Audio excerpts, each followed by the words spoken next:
Hey, look at All that. right. All right. Maybe I have to do it first. Maybe that's the key. That feels right. Okay. So now we actually have double recording, which is more than two times what we had last week. It's way better. Way better, way better. And then what I'm going to do is I'm going to hit share this here screen. Then we're going to do an intro. Bring me everyone. What do you mean, everyone?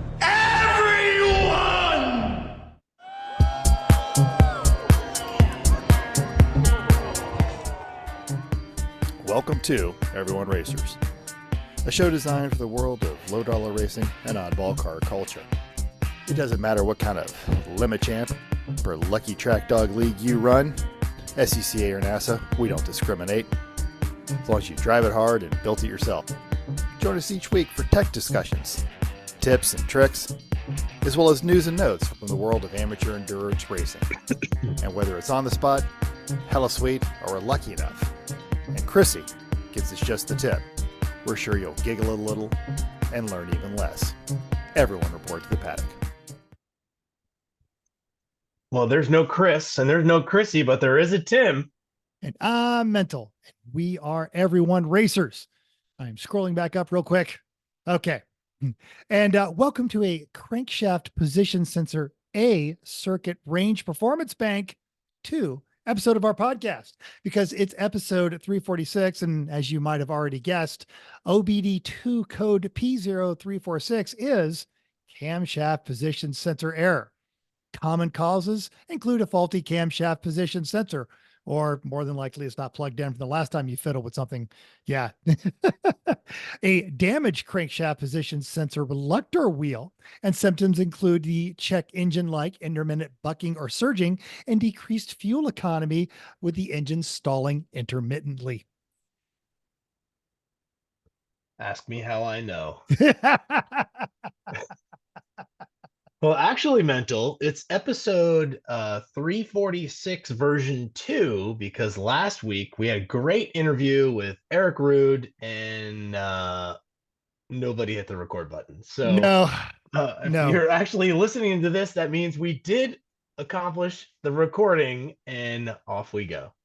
Progress. Yay. So aside from learning how to actually use the program that I've been using for almost 350 episodes, uh, we talk about what you're working on. And mine is continuation from last week, but it's all news to you now, dear listener, because you missed it. But it is RV dejankification. So I've got a proper lock, and I've been installing a new outdoor light. And ideally, before I leave tomorrow afternoon for High Plains Raceway, I will have a new awning, which is good because it's scheduled to rain Friday night. I have also been doing Formula V education, been reading an entire thread on Grassroots Motorsports about that, and storage. And then phase one of my why have I spent 2024 crashing all of the cars. Just this week I had my neurology appointment, so we've gone through some symptoms and we've got some lines of treatment, and we're going down that path. And while I was hoping she would just be like, oh, it's, you just screwed up, quit being a sissy, and get back into the race car, she listed off any number of symptoms, or rather any number of potential causes that can affect people of my condition and my age. So excited to get some answers, not really excited that there might be something wrong, but in almost every case, she's convinced that it's treatable, and we can deal with all that. So on that depressing note, Tim, what are you working on? Well, I'm glad that there is a path to a new 2025. That's a good thing. Because if Yes. she was just like, I have no idea, like, good luck. That'd Yeah, be you, way you worse. you suck, man. How about that? You ever consider that? You just suck Yeah. at this. Tried lawn bowling. How about that? With a bocce ball, or yeah, Yeah, yeah. totally. Oh, Um, well, I am finalizing CAD drawings for my dream garage build that we've got. The foundation's poured. We've got the trusses, engineered trusses on order. So I'm just gonna get a couple more things dialed in as far as where like stair fall is gonna happen, and a couple of little details like that. ordering parts for my 1961 Mercury 60 horsepower outboard motor. Which is a crap ton of horsepower and 61 for an outboard. Yeah, That's legitimately impressive. And I know everyone thought they'd get away from everyone boating without Chris and Chrissy here, but too bad. At least I this had is to power. just You know, grab the reins. I had to just grab the boat reins and go.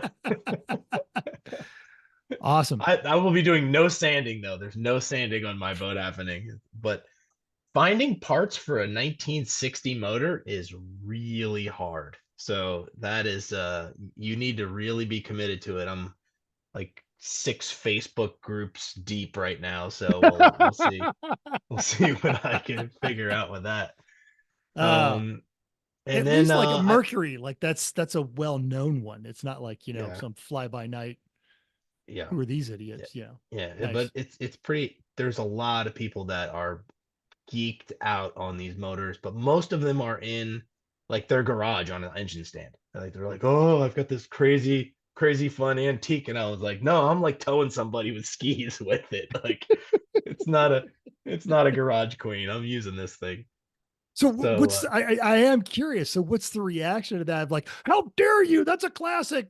You use it as a boat motor. You should, you know, what do you mean It's- you use the it's ashtray in your Porsche? it's I would say it's similar to like somebody that's got an antique Porsche, like that for your example. Like some people are like, oh, I've got 12 miles on it. I'm not touching it with anything other than like white gloves. And then the other guy's like, yeah, the front splitter is a consumable because I'm taking it to the track. So Awesome. yeah, All right. I think you know which camp most of our our listeners fall into. The, Yeah. you know, a toy never played with is not a toy. So good on you. correct. It's art. And I'm not into art. I like art, but I like toys better. I like functional art, you know. Yeah. A 1961 Mercury outboard, that, you know, that was back when people engineered things with slide rules, and, you know, the concept of design it for a lifetime was not ridiculous. You Yeah. know, when's this thing supposed to give out? Never. Yeah. So I look So forward to seeing it. for anybody that likes working on old cars and old distributors, right? So you've got points. I mean, this is old school points distributor. Well, there's 2 sets of points. They call it the dual magneto, and when I've reached out to Ooh. 5 different marine mechanics in the area, and I said, yeah, I've got this older 61 boat motor, and they were like, no, that's not an older motor. That's an antique. We don't work on antiques. So we can't get anybody to touch it. So therefore, I am learning how to do it. So off we go. So Fair enough. that'll be a fun project for the summer. That And sounds then awesome. lastly, I'm working on some penalties for the Denver race. So That's right. I've got a couple of good ones. I've got a night specific penalty that should be super fun. That may include an evening scavenger hunt. So that ought to be a good one. So I'm looking forward to that. That sounds fantastic. Yeah, Awesome. super fun. All right, so we're going to move on to And notes time.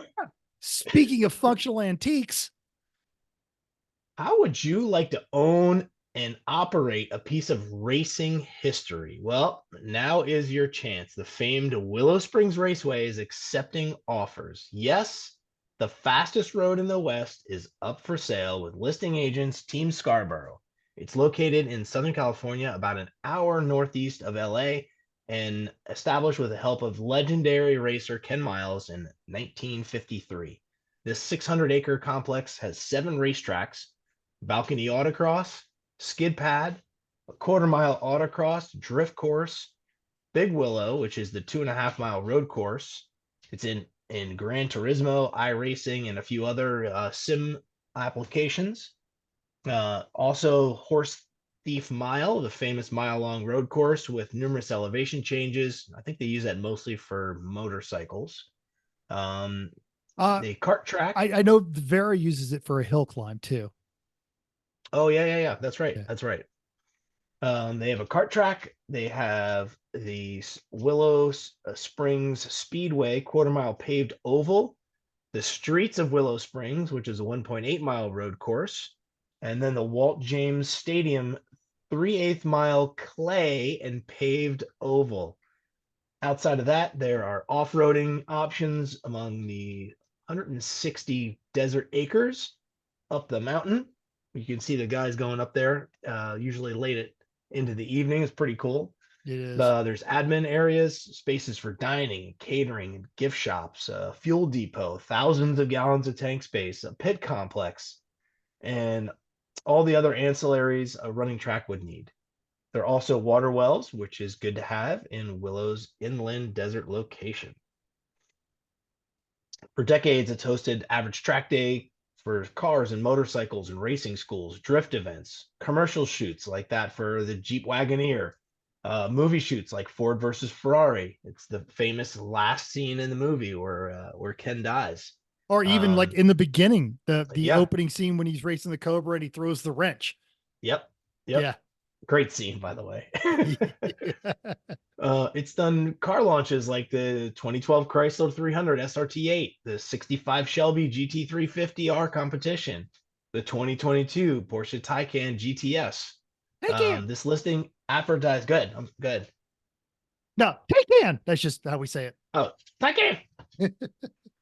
The listing advertises everything Willow Springs will offer to the new owner. However, it didn't list the price. Instead, it's inviting any interested to submit an offering memorandum, which would be a first step to being considered a viable buyer. An assessment on the site from June 4th, 2024 values the complex at $2.25 million.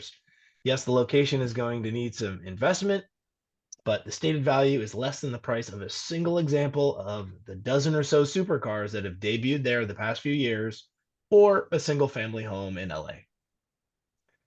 Even if you're not going to buy, we recommend going to the listing and checking out the timeline on the track, the family legacy pages, and a link to the Autoblog article of Jonathan Ramsey is in the show notes.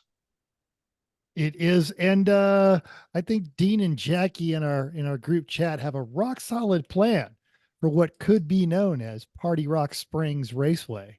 It'd be pretty epic. All right, step one, we just go out there for a weekend and we repaint all the curbing.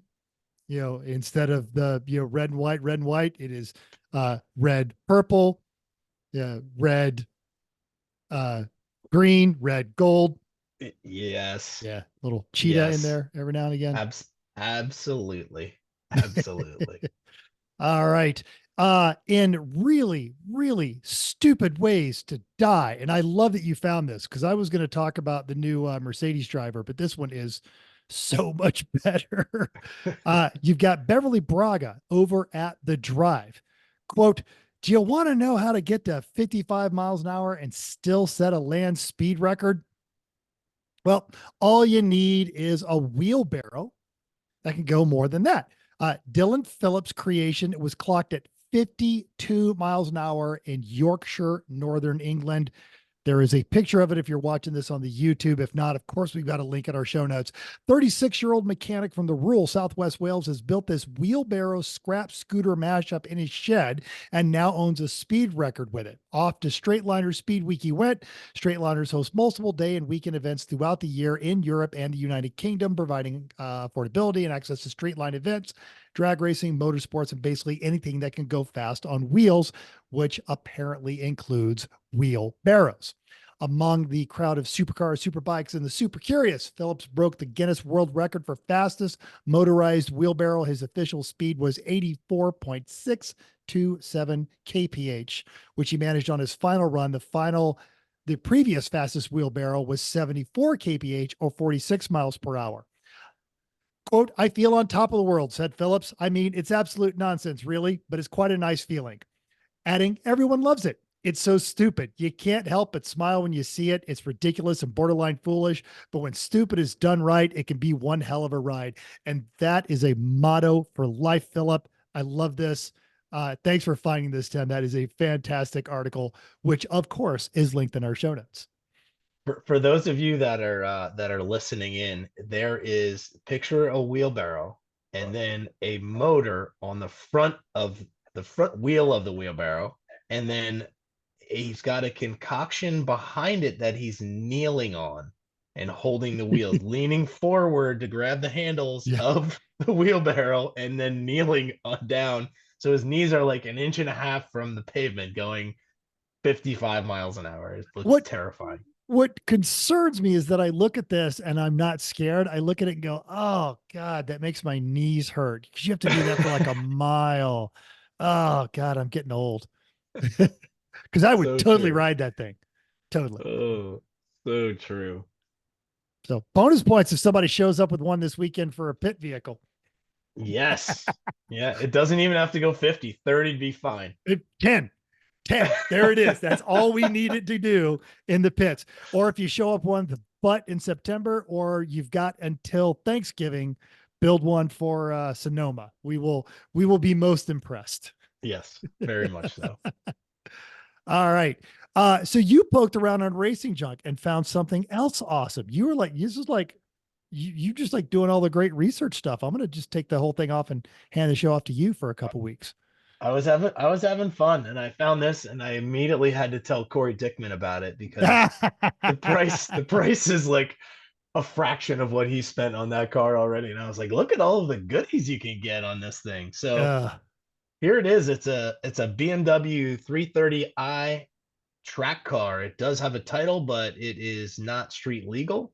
It is a partially finished build.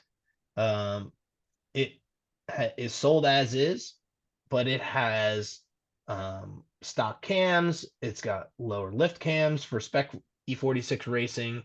It's got the big three completed on all the issues that those E36s have.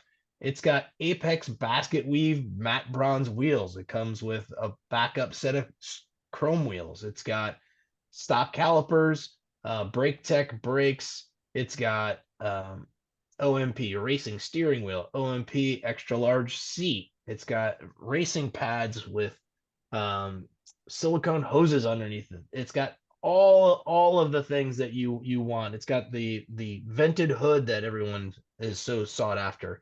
The reason why it's only 12.5 is because it's a 4-door. But for 12.5, who cares? With the ZHPs, that's the one you wanted anyway. Yeah. That's like the car. That's like I mean, just the fact that it's a ZHP carries a premium, especially in spec racing.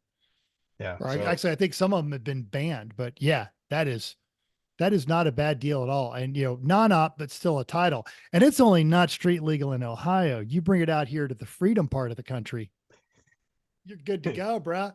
America. That is a great, great car. And, it's got 3 pictures, which tells me that they did spend a little bit of money on that pro membership. So yeah, there it is. And it is ready to hit the track right now. So get out there. I want to see that thing out there. Get another boring BMW on the track, but please don't bring it to Lemons. No, don't bring it to Lemons. Use this one to hone your skills to drive your Nash. Yeah. Totally. All right. It's a busy weekend in the world of racing. So we've got some upcoming racing.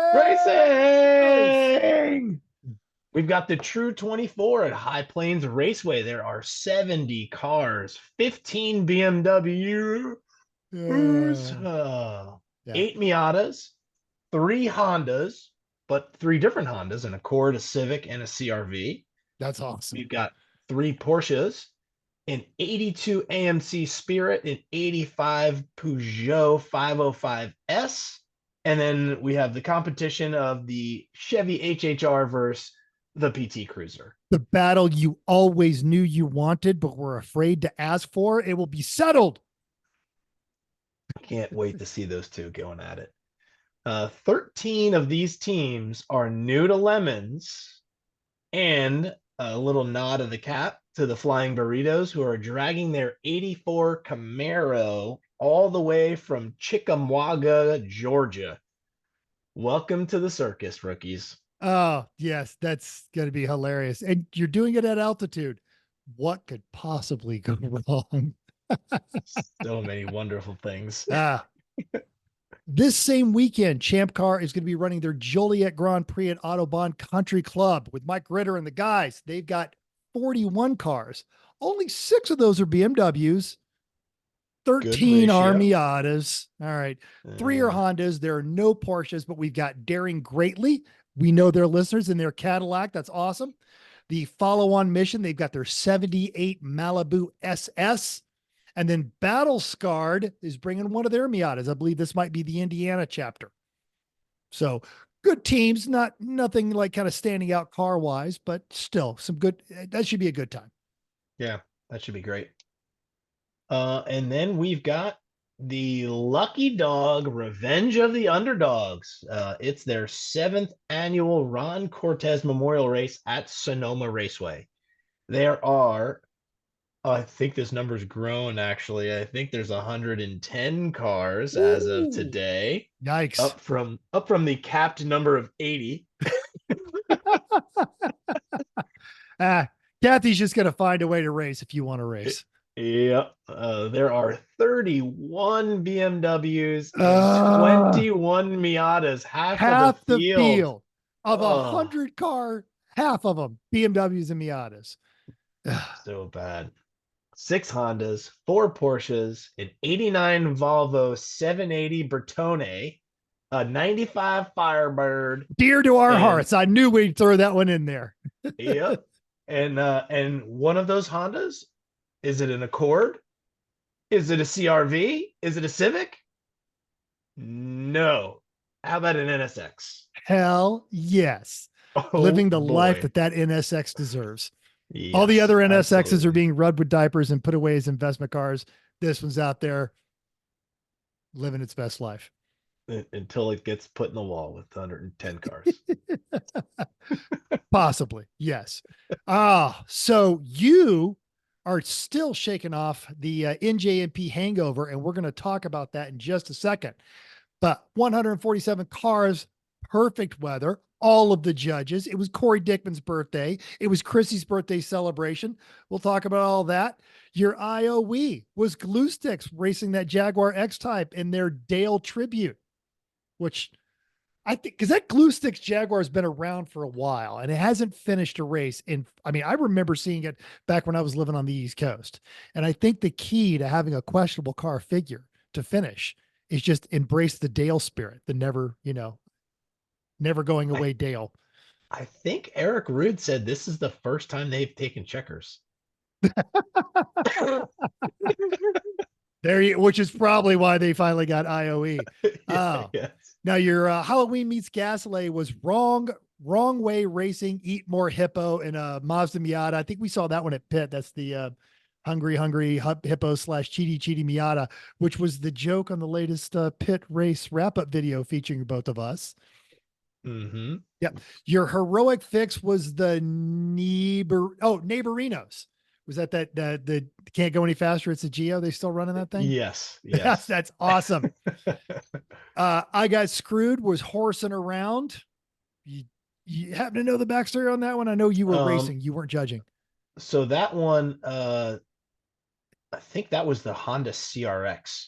So Okay. they stuffed it on test day, and then they got it back out on track, and they were driving around on track. I was driving the Cressida, and I was going into out of the Dragon's Tail into the Octopus, and they got the white flag going, and I'm looking, I'm like, I don't see any emergency vehicles, and I get around alongside of him, and he's got the hood right up on the windshield. Oh, he's like trying to see underneath the hood, and he got his way around and went back out. So they got the car fixed after their crash, and then immediately forgot to put the hood pins in. that's crank stepping at its finest. Oh, got to pin it to win it. Yep. All right. Judge's choice was Carroll County Gangstas. Organizer's choice was Italian Job Racing and a Mini Cooper. The regional of a good purchase design was the Chevy Malibu 8 More Hicks of the team 8 More Hicks. That's just basically, it's that rental car, another rental car spec Malibu. That's awesome. 2 Malibus showed up. They had the race spec one, and then one straight out of grandma's, like dead grandma's estate sale, like silver numbers. Send it. That is so awesome. epic. It was All right. awesome. Hella sweet Interceptor Motorsports in that Mustang swapped Mustang hat car. That was that the Bud the black and white 69 Bud Tompkins or Bud, not Bud, I want to say Bud Atkins. He was a stuntman. But the Yes, it's black and red, black and and red, yes. he took a 69 Mustang and put it on a newer Fox body Mustang chassis. Which is And so great. when he got done, he said, "For what this car is, I should have just built an old Mustang." I think it's that much better. I remember we had some listeners actually send pictures of that going, this is amazing because that shop was just down there for my house. My dad always loved this car. That's fantastic. But terrible was Cannibal Cafe racing a Honda CRX. Bad news for the old racing CRXs. Class C, finally, Brooklyn Bomb Squad and that old school first gen Volkswagen GTI. I remember seeing that thing at Pit Race, 3 years ago when they were straightening it out with like 3 trucks and some ratchet straps. Yeah, it's pretty bent. The car's pretty bent. That's awesome. But I think they've been running like 13 years. It took them 13 years to win C. Oh, that's dedication. Good on Yeah. you. And that one, I don't see you guys moving that thing up to B. I feel like you're probably just going to get a waiver. C laps, that's all. Yeah, yeah. Class B was the slow and the mellow and that Acura Integra. And overall, Class A, the Boston Whiners and a boring E46. And if they didn't go represent Lemons in other race series, I would mock them, but they're actually good dudes. Yeah, they need to theme that car though. It's too clean and boring. Clean is not a theme. No, They clearly clean. didn't read the signs. I saw the sign that said, no theme is thought crime. Big sister is watching. Yes, Right. yes. You that guys was haven't seen everywhere. that, poke around some of the pictures on there because that was Christy's birthday celebration. All right. So having done that, we're going to move on to listener Feedback time. All right. Well, from 2 weeks ago on the tube, Ron from Ronster Wraps adds to our review of food available at NJP. There is a food concession stand on the track side of the general store building, which offers breakfast and lunch. It's food. And there's also vending machines inside the base of the scoring tower. That's available while supplies last, and I don't think they restock those during the weekend. All right. So also on that one is at Randy, of course, says, quote, at 1 hour, 10 minutes and 4 seconds, Mental says Jagoff in a Jersey accent, and then in angry all caps, my culture is not a costume. What? Forget about it. It's totally a costume. Your whole culture is a costume. There. I also just last night posted a picture of my t-shirt quilt project because I have an embarrassingly huge collection of lemon shirts that I wouldn't get through wearing even if I wanted to, all of them. And Al Jones said you could have tied all of these into a rope and then used it to climb onto your old trailer. No, Al, I couldn't because I don't have enough t-shirts even with all of those. Oh, that's so good. Right. I threw a couple more in there. Sorry. The last minute I changed it to your color. All right. I don't have that, so I'll just run with it then. Okay, All right, fair so Moot Point Racing wanted to buy the Dick Ass shirt. And David E asks, are quills even legal in Vegas? Seems dangerous in the heat. It is. It is dangerous. Occasionally, though, Sonoma gets cold. So That's true. That's true. Bust out those quilts. Absolutely. So you know who never says jack off in a Jersey accent? or probably any accent. She's probably never used the word jagoff in her life. Hi, Chrissy's mom. It was great to see you guys at the race this past weekend. Thank you for all of the baked goods and for the rum cake. The rum cake was fantastic. And even if you're not listening, we love you. If you are listening, I may love you even more knowing that Chris and Chrissy aren't here. So wow, almost in record time, we are here at one of our it's our double topic main topic time. So we're going to talk about NJMP because you were there And then we're going to talk about High Plains Raceway in the full 24 because we're both going to be there, which, you know, I know a good deal of our listeners at High Plains have met me, but if you've never met Tim, now's your chance. Welcome to the party, pal. So overall, how was the weekend? The weekend was really good. It did not go without its challenges. And the challenges were, I would say, nicely spread amongst all of the things. We had all sorts of hiccups and curveballs, but only one pretty big one, which we'll get to in the end. But it started out with getting from, I'm in Maine now for the summer, and I went to New Hampshire and met Jeremy from Garage Heroes in Training, and we carpooled down together in their race truck, the old El Jefe race truck. Yes. So that was fun. We towed down there, got there Thursday. I got to experience the clubhouse shenanigans with the Betty crew. So Bruce and Darren and Greg and Uncle Dave and I were in there having some adult beverages while we were waiting for the gates to open. Very cool spot. Didn't even know they had a pool. Thought about jumping in there once, but it's pretty far away, so because I didn't have a pit vehicle with me. But awesome. Go and check that out. I think it's a great spot to hang out if you get there early on Thursdays. And then we went inside, got settled in. We had rolled in with 6 cars between 3-pedal and Garage Heroes, so we took over a large chunk of the paddock. And then we did like you do.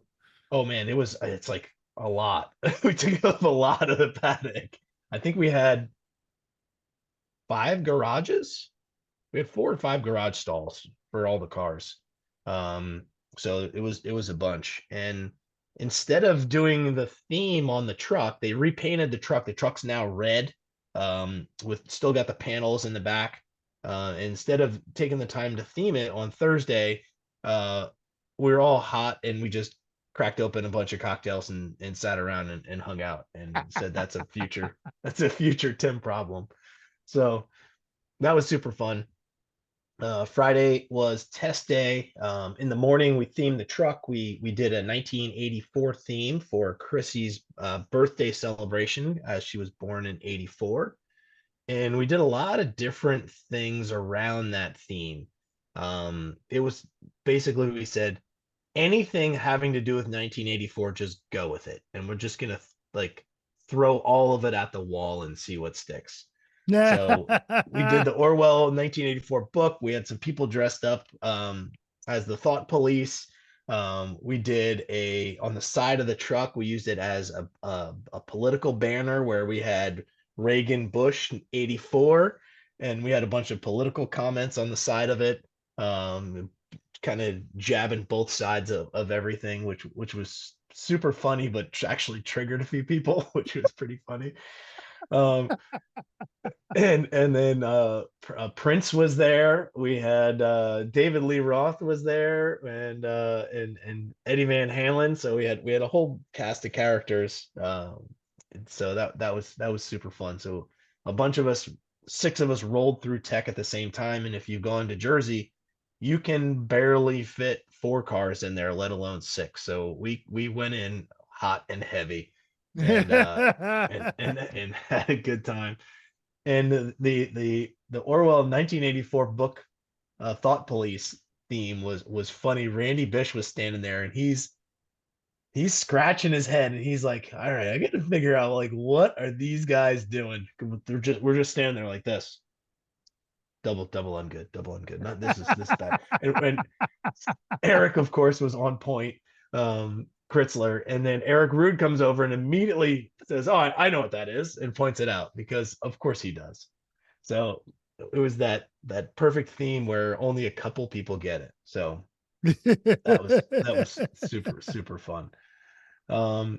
We did the Cressida went out, which I was racing, went out and did test day. Uncle Dave went out for a little while. We scrubbed in some tires. I took the car out. I got 4 or 5 laps in, and the Miata caught on fire.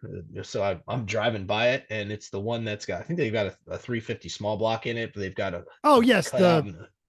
I want to say gun barrel cobras or whatever. Yeah, red, white, and blue, and they've got the carburetor and the air cleaner sticking out of the hood. Well, the guy's scrambling to get his stuff off, and, and there's flames shooting out of the carburetor. I was like, oh, that doesn't look good. No, So scale of good to bad, bad. Yep, fire bad, fire bad. But I saw them out on track later that day, so that only must have got just a little crispy and not totally burned. So that was Friday. The judges in tech were super busy. I mean, there were 6 of them trying to prepare for, a bunch of East Coast knuckleheads out there racing together. And then Friday night was a good party. We had an awesome time. There was one 3-pedal mafia guy that normally doesn't partake in the adult beverages that chose to do so, which was bold because he was opening the next day. Wait, our lead performer, who? Oh my gosh! Wow, I'm legitimately stunned. Yeah, he got on the rum train and had a really fun Friday night. He had a really fun Friday night, but not so fun on Saturday morning. So all the Dramamine in the world didn't help him. And oh, bummer. A short stint on Saturday, but he behaved himself Saturday night and did good on Sunday. So, but with the race Saturday it was actually really clean. Like, I was expecting the first hour to be super crashy and yellow and it's New black Jersey flags, and red flags. Yeah. Well, it's New Jersey and it's 100. Yeah. Like, wow. 150 cars. It seems that everyone actually took the lessons to heart from last year where they started yelling at people.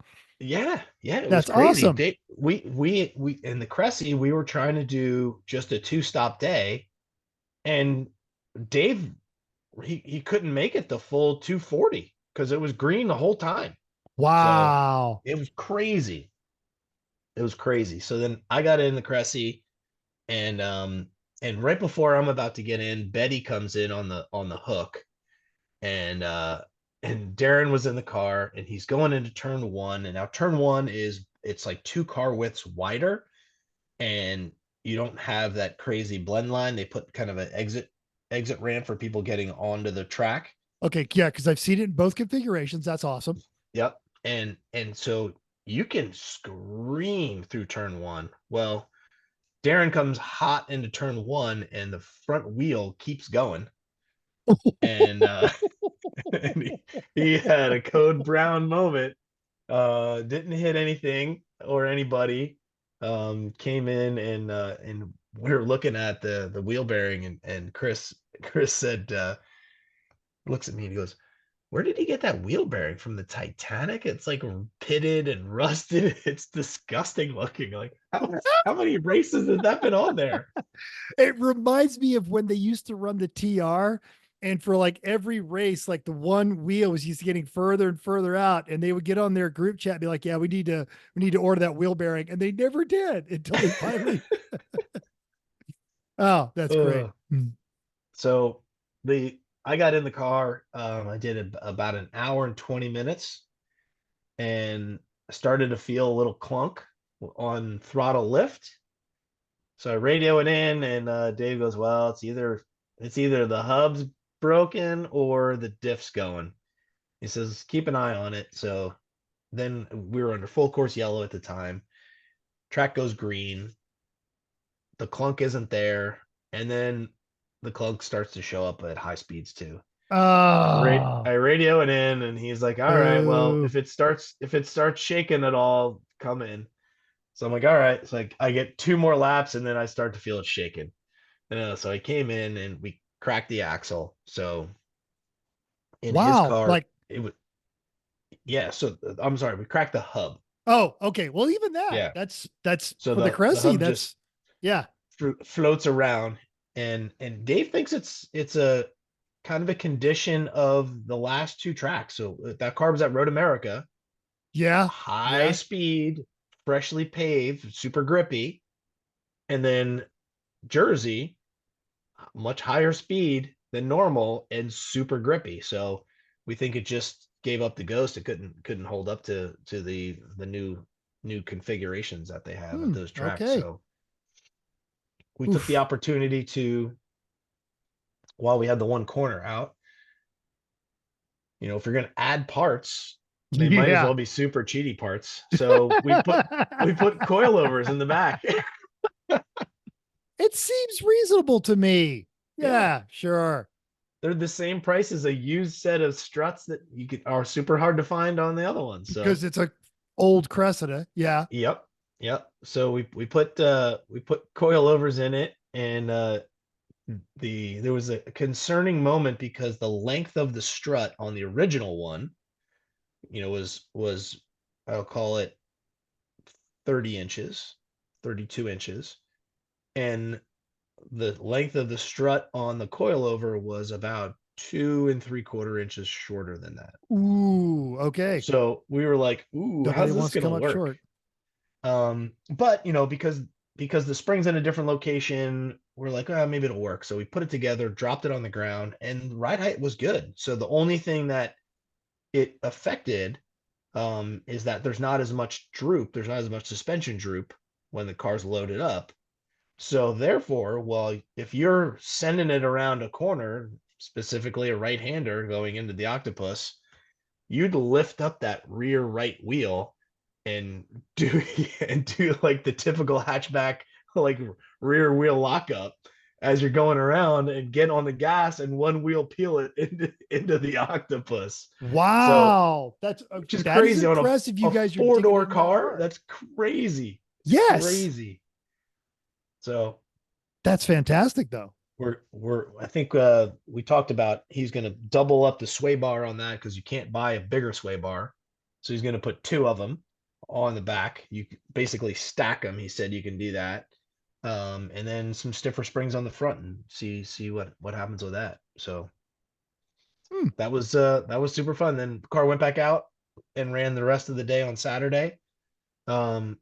The Mazda came in for an issue. I'm trying to remember what it was. They had a water issue with something. I think the cool shirt line broke or something. They got flagged for fluids. Oh, okay. And they were just shaking the Civic down. The Civic was doing pretty good. The race truck, they had all the exhaust bolts. Yeah. Yep, all the exhaust bolts fell out. So they on one side, so they had to go searching around for some exhaust studs. Because that happens. Yeah. And then the Civic, the Garage Hero Civic, the 6th car, they had a problem too, where I think they had an oil leak in the valve cover. So a minor thing, but like every car was off track at one point in time. And there were, because they even on the 3-Pedal Mafia Facebooks, they've even changed the photo now because there were so many cars. Yeah. Yeah. All right. Because now, and this is Saturday. This is Saturday. It was very busy Saturday. Sunday it gets, well, and yeah, I'm jumping ahead here because if I remember correctly, Sunday got worse. Sunday gets a little bit more depressing. Yeah. Yes. Yeah. Because I feel like part of the problem, and this was pointed out on one of the pictures that you guys posted by Dr. Florida Man, was while you guys were watching Dave work on the car, nobody was eating chips. Yeah. Well, as I said to Bill Fisher, because he had made the same comment. He's like, why is no one eating chips? And I said, because we broke so much stuff this weekend, we would have run out of chips like 20 minutes ago. There would have been so much chip eating. So much chips. Oh, I'm too bloated eating chips, watching you guys try to fix these cars. Oh, it was crazy. It was crazy. And then Saturday we had potluck. Potluck was awesome. Everybody brought a bunch of cool stuff. Corey Dickman, of course, brought 5 different flavors of potato salad just to rub it in Chrissy's face. It's his birthday. He can do whatever he wants. Yep. There was a team that they had the Santa Claus, the Elf movie theme.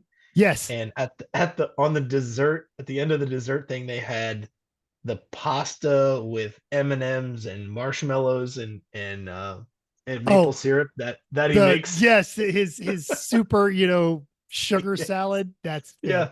So they fantastic. had that on the table. It was disgusting. And I don't think anybody ate any of it, but it was hysterical. Got all the Uh, food groups: candy corn, syrup. it was so good. That's So fantastic. that was fun. Yeah. Then we had some hot tub shenanigans with the trampoline. We had quite a few takers. There were some newbie wranglers that did well, and we implemented a new wash bucket. So you've got to always, like Jesus, you have to always wash your feet before you get in the water. So they had to wash the Marinade before they threw it at the tub. There you So go. Because you need your marital aid clean, and there's a yeah, lot of stuff probably getting on it every time it hits the pavement in New Jersey. yes, gravel everywhere. So that was Saturday. It was a busy day. Weather was pretty good. But it was hot enough and sunny enough where sunscreen was important. We'll talk about that later in just the tip, Chrissy. Um, and then Sunday was super fun. I went out first in the Cressy, did 2 hours and 45 minutes, and probably could have stretched it almost to 3 if I was trying. Less Um, crashy, more crashy, same amount of crashy. It was about the same. It was about the same. I had a really front row seat to a good incident coming in onto the main straight with a Subaru and a Ford Focus, and it was one of those like, please put both feet in, please put both feet in, please put both feet in. So it worked out fine. I can't wait for Dave to upload it. And then there was a purple Passat that was going around the track, like terrible driver, like in all of the wrong places, but just hucking it into the corners. And each time he went around the corner, the car had so much lean.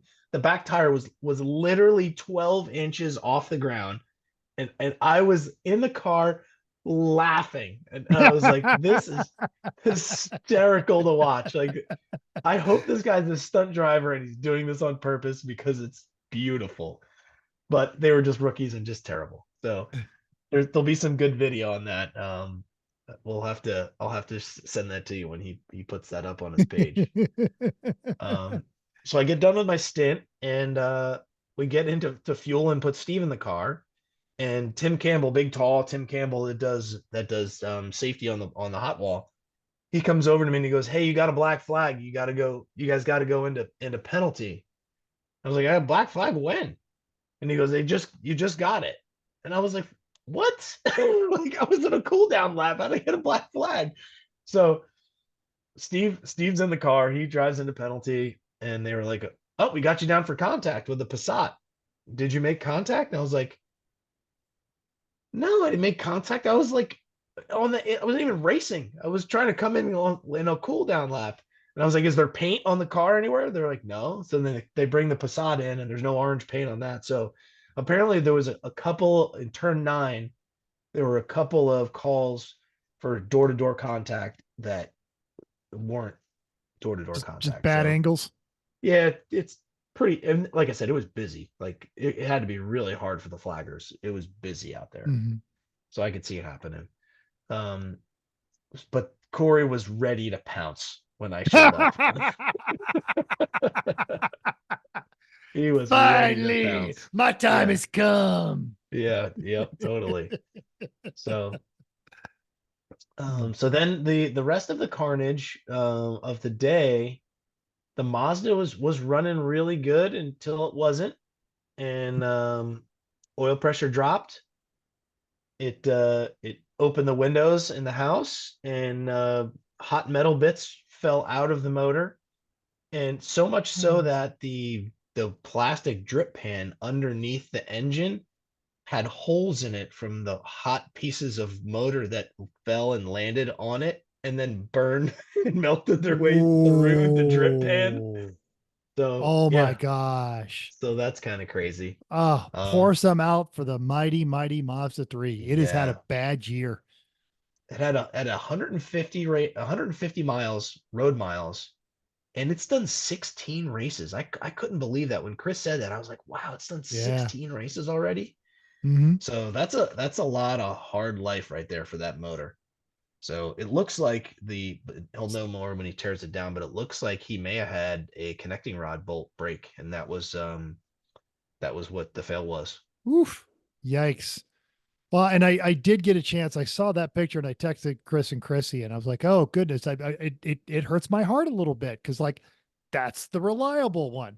And he's like, you know, he's not happy about it, but those motors are cheap and plentiful, so Yeah. it will They ride got again. they got their money's worth out of it for They sure. did. Oh man. So And the then the real next thing, this one, I saw the picture, but terrifying. yeah.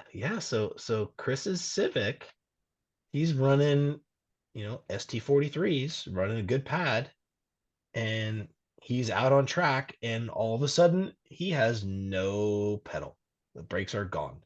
So he gets it into the paddock and he gets out of the car and he goes and he And I looks. heard that he discovered the lack of brakes when he was doing a buck something Yeah, and yep. goes to, okay, this is all right. Yep. All right. Now we're just downshifting and pumping. Yeah. Okay. Yep. Pucker, Yep. pucker, pucker. So the outer pad left the chat. It was gone, not a piece, not a hint of what happened, no like note, nothing. Just gone. Heiser Soze. Yeah, yeah, crazy. So unless the pad like broke in pieces, um, or if the only thing we can think of is that, or excuse me, if maybe the rotor got thin enough, if it's been cut a couple times, and the pad was thin enough, I can't see how that could be. It's probably a new pad that it could have It's almost slid certainly a new through. rotor because Yeah, that car did a grid live, but it hasn't yeah, raced. yeah. Oof. Hmm. So it had to just break up. Yikes. Crazy, All right. So crazy, always have crazy. that exit plan. Hmm. Prepare for the unexpected for sure. Welcome So to racing. that was the race. It was pretty good. The race truck also there apparently they need better exhaust bolts because the new ones that they put in also fell out on Sunday. So they had to park it with like an hour left. But I think they had that thing up to like top 25 overall Wow. in a Class C car that is like the 75th fastest car on the track. Yes. So As like that generation of S10 goes, like it got sold to them with all of the right parts. But that's, it, yeah, it's never going to be fast. no, no, for And that's sure. not mockery. It just is. Yeah, Mhm. it's a character trait. It's a character trait. Yes. It's a feature. Mm. Yeah, Okay. so then we got everything packed up. Goodbye is such sweet sorrow. Just gave everybody hugs and off we go on the road. Um, Jeremy and I headed out of there. We got out at like 5:20, something like that, out of New Jersey, and there was all sorts of night construction going on the whole way up through New Hampshire. It took forever. I pulled into my house here in Maine at 4:55 to a beautiful sunrise. And That bleary was a eyed lot. stepped into your Oh, house. I have, 14 pots of coffee. Yeah, it yes. was not good. I feel like everyone listening to this has done that. I know. In fact, the last race you and I were at together, I did that. I got into my RV, drove home, pulled in as the sun was coming up, Exhausted. went inside, kissed the wife, jumped in the shower, went to work. Why we do these things to ourselves. Yeah, we're But idiots. oh, totally. But we're not done. You're leaving for Colorado tomorrow. That is true. Yes, I will be. I go to work, and then if I, depending on how effective I am after we get done recording this and loading up the RV, I point my east, and off we go. When do you head out? I have a aggressive schedule. So I'm leaving my house at 6 a.m. on on Saturday, and I land in Denver at 9:45, and then I'm driving to the track. I'm going to stay up all 24 hours and judge the race. And then I'm going to go back to the hotel room after the race, take a shower, get on a plane, and fly back home. So I am going full send. Oh, I've done that. Last year at the 24, I left work Thursday, drove there, ended up staying up all day Friday because I got there Friday morning. Got a little bit of sleep, and then raced for the 24, and then immediately after the race drove 12 hours home to hop in the shower and go to work. I can only Why do do we that so many times a year. why do we do this to ourselves? I do not know. I'm taking Monday off as well, so I will drive all night to get home, and then like just not be in a hurry about it. So, all right. So High Plains Raceway, have you ever been there? Never been. Never All been. right. So, just to give our listeners some idea of what we're doing here. All right, I gotta click on the right thing. Hopefully this is what comes up.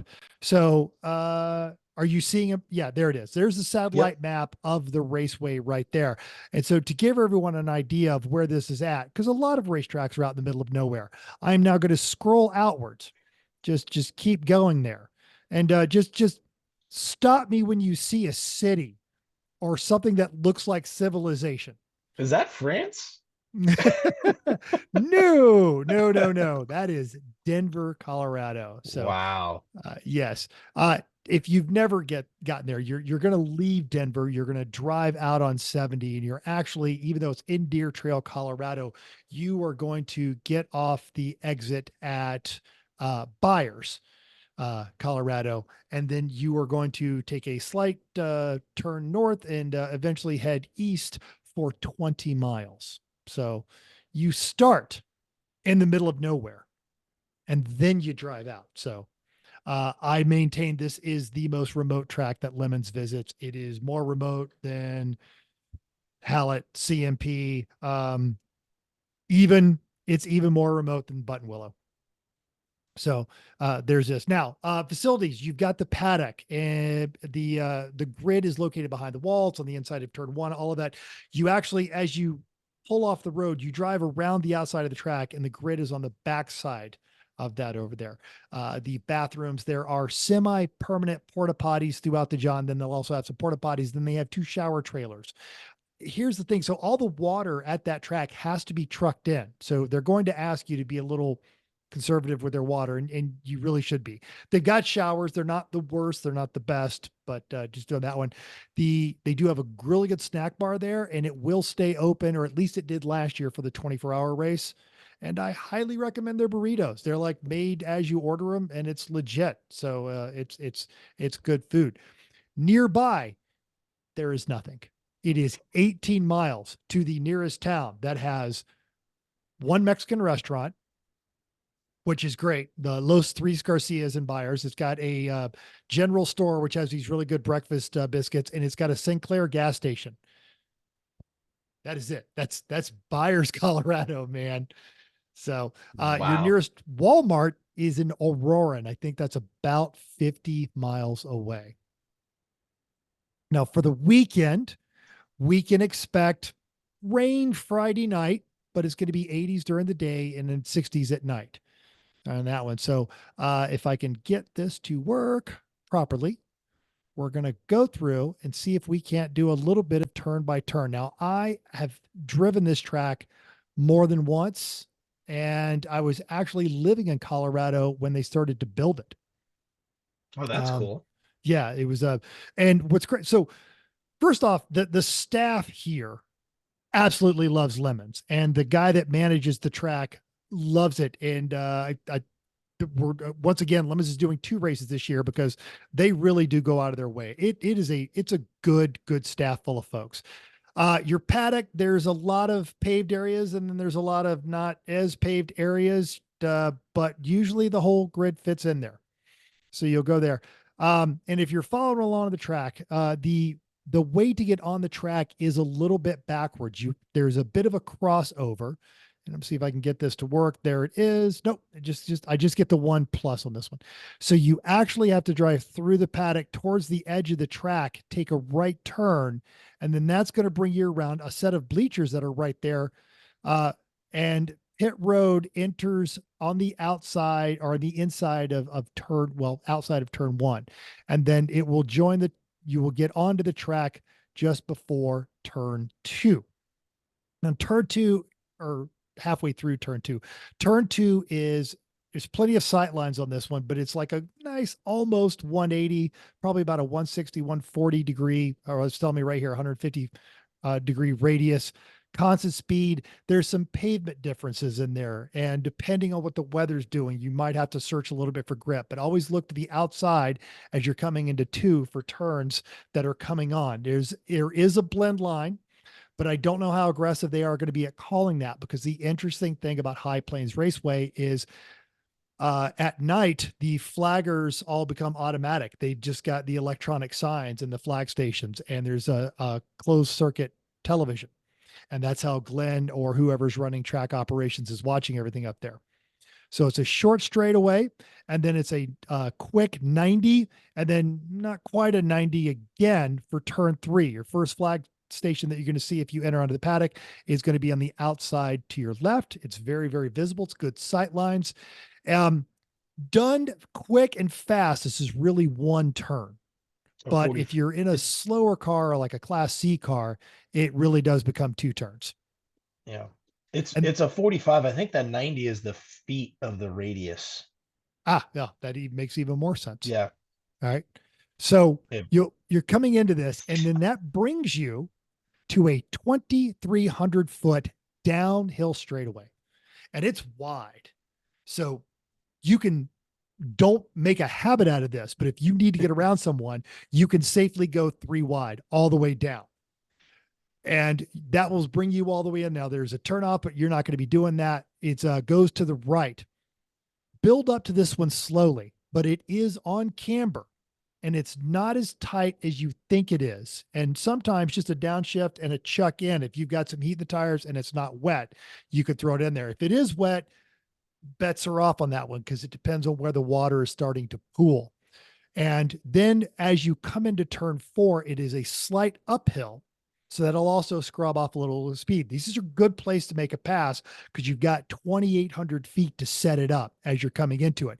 You will then crest a hill after about a 350 foot straightaway before you make a left-hand 90-degree turn that goes down the hill. A lot of people overslow for it just because they can't see. So be aware of that, and be aware that there might be some traffic over that hill that goes down that is coming down. So don't go charging into it blind. Build that situational awareness of what is going to be over that hill as you are coming down this 2,800 foot straightaway. At this point, you've crested the hill. You are no longer visible by anything, because this goes down into a valley, and it is probably a good 1-2 story drop down to the bottom after you make the turn 5. Good place if you've got a lot of power or a lot of momentum. You can get around some slower cars, and usually they're pretty good about seeing you, but you are absolutely going to want to be on the outside for turn 6. And as you're entering into turn 6, it is mostly a 180, but it's shaped a little odd. So don't fall for the shape of the pavement. Start on the outside, make your 1 steering input all the way around that corner. And as it straightens out, you should be on the outside gators unwinding that. And that's under perfect conditions. It will get crowded down there, but you're going to want to build up a lot of speed, because now you're starting to, it's a slight 750 foot, like straightaway right there. Good to get some passes if you got some oomph.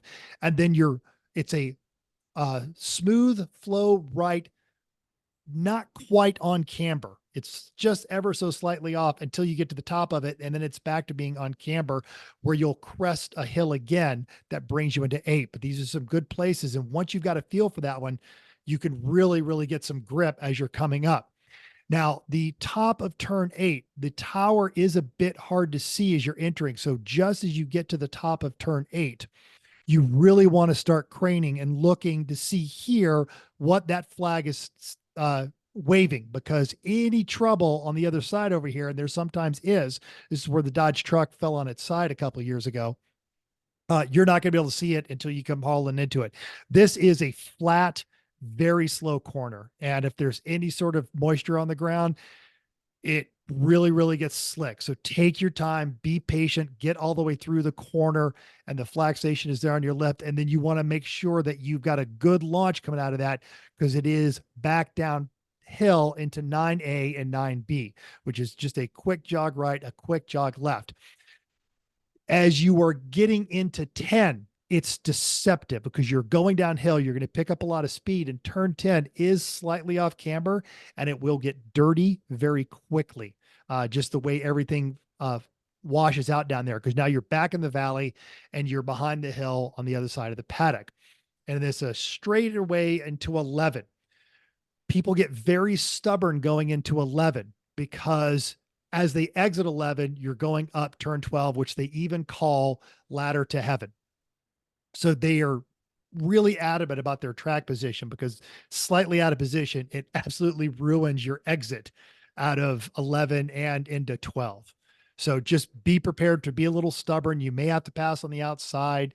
It's a good turn if you've got some power. If not, you're just going to want to protect your momentum and do the outside, inside, outside as you're coming up. But check all your mirrors as you are charging up turn 12. You get to the top of the hill and you can see 13. It's a short straightaway. You're at the top of the ridge line. You're looking actually down a little bit into the paddock onto the rest of the track.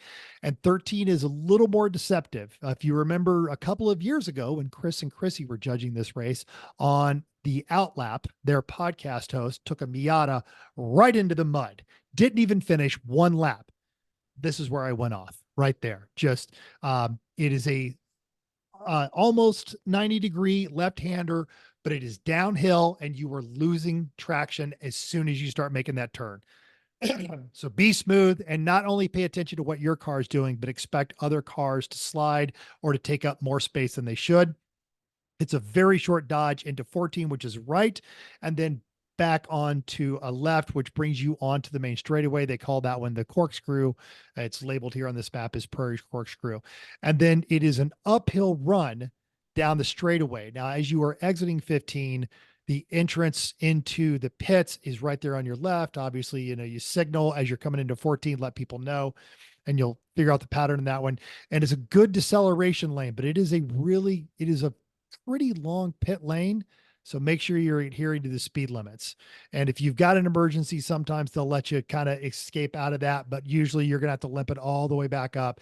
And penalty is going to be located here. So you have to run the entire length of the hot pits, turn left and then left again.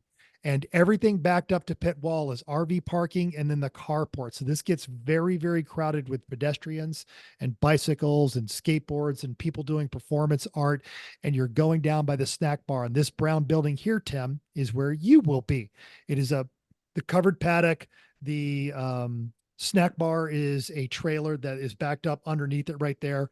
And it is also where Lemon's HQ will be. And then this is the race control building.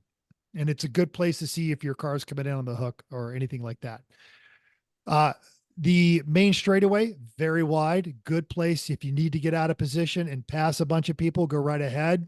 Just make sure that you are prepared for turn 1, which, as mentioned, just slightly under maybe a 75, 80-degree turn to the left. It's flat, so it's not off camber, it's not on camber.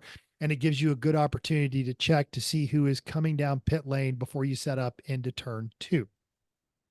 I'm not as good as Chris at these things, but I feel like that was a decent overview. That was pretty good. That was pretty good. Okay.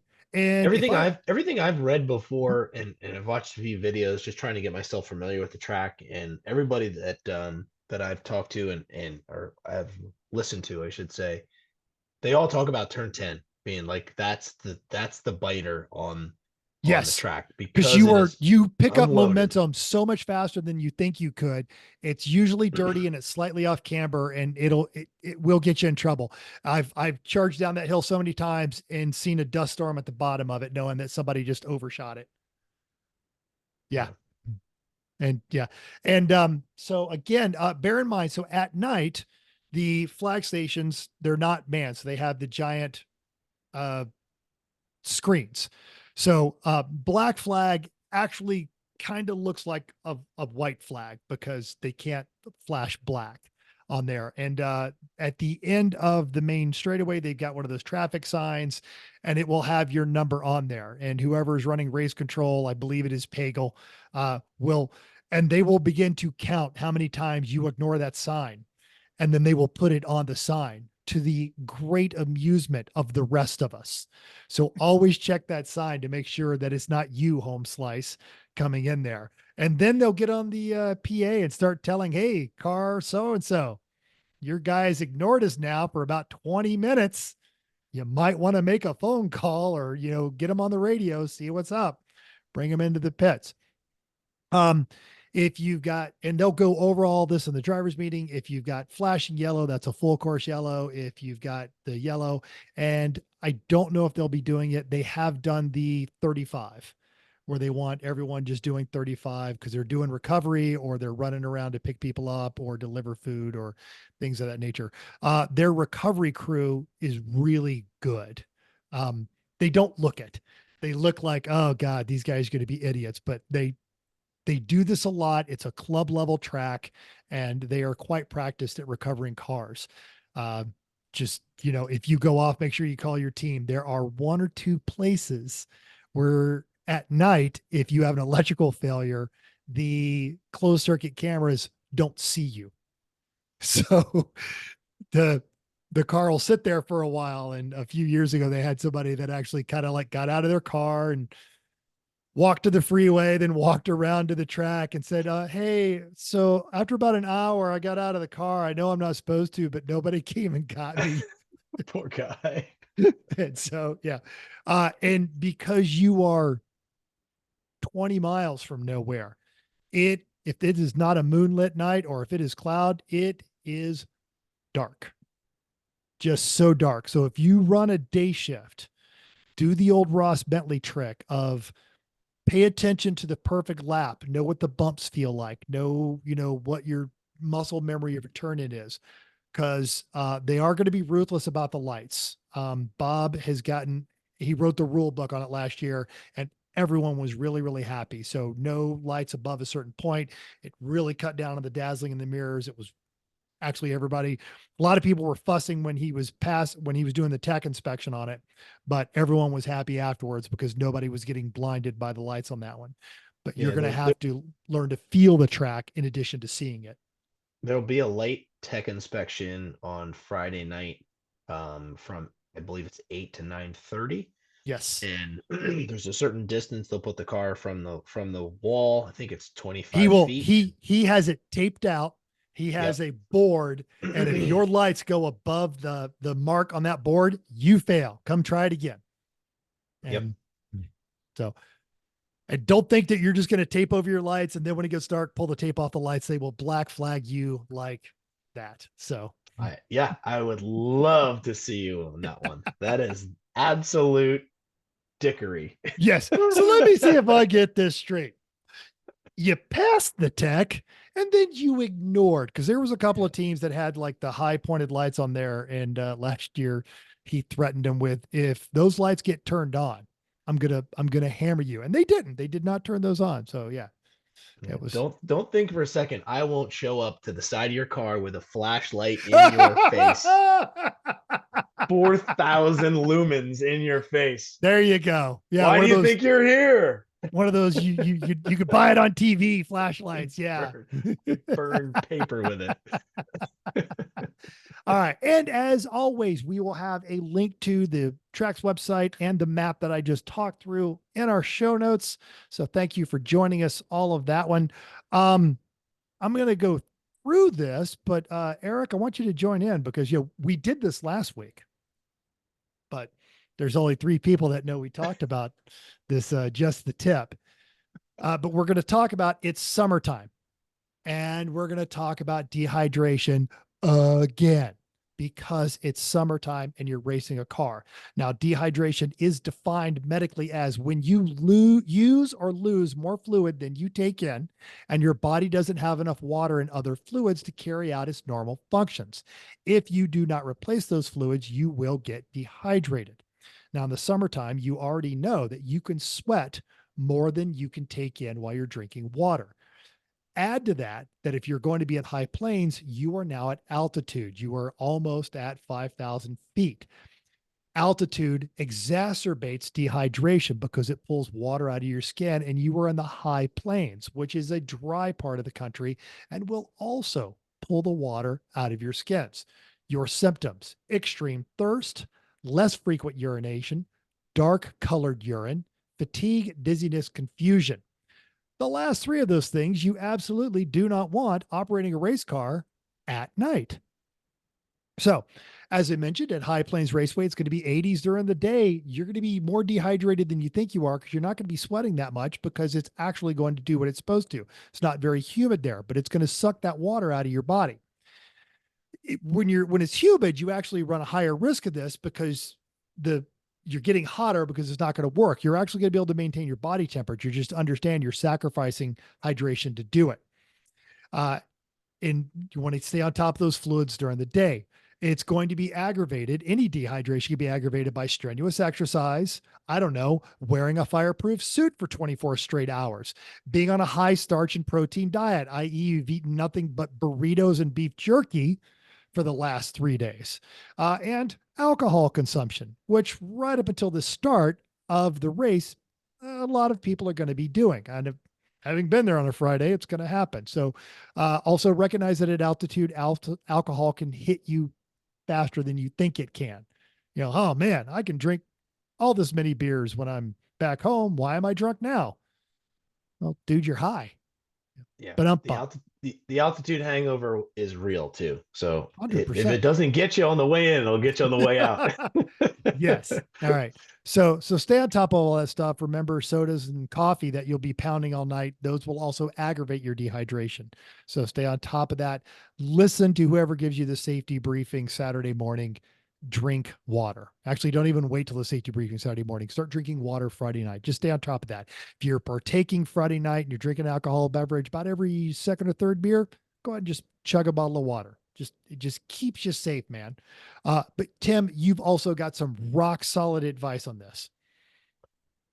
Yeah. So another one is, even if it's overcast, you will still get sunburn. So put on sunscreen. Even if you don't think you're getting burned, it's going to be too late by the time you realize it. One of our favorite hosts, Chrissy, may have forgot to put some sunscreen on, and she got a little bit lobster-like. So I told her that I was going to make fun of her and use her as an example for all of our listeners to, as a reminder, always put on your sunscreen or some sort of covering, like where they've got the UV arm covering, sit underneath a tent, like whatever you can do, get out of the sun.